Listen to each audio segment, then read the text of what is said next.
and I'm quite certain members will have a lot of questions, so I'm going to suggest that members be succinct with their questions and that yourselves be succinct with the answers so that we can make sure that we all get to cover that. So I'll hopefully do as I'm telling everybody else to do. So transformation is, there's nobody can deny that we need it. And it obviously, the Minister continually talks about shift left.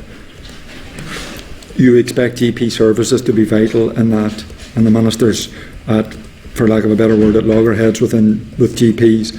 I speak to a lot of GPs. There is serious anger within GPs and frustration, and quite a lot of them are talking about leaving the NHS and going private. That is something that we cannot allow to happen, something that the Minister and the Department cannot allow to happen.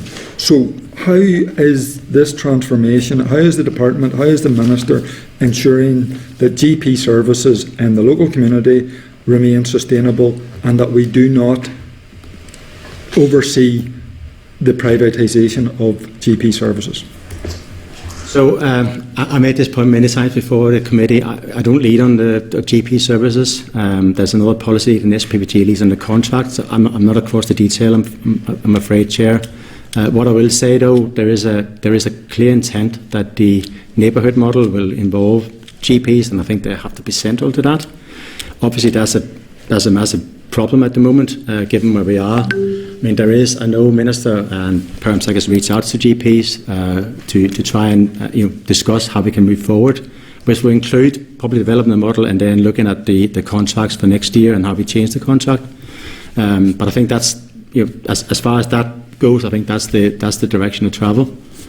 Okay, so I mean, you did say at the very beginning in your presentation that separate policies leads wouldn't be here, so that's maybe a wee bit disappointment from our thing, because I imagine members will have detailed questions on detailed issues. I'm not going to push you if you've said you're not the thing, but it is something that we really need to get to grips with, and get to grips with very, very quickly.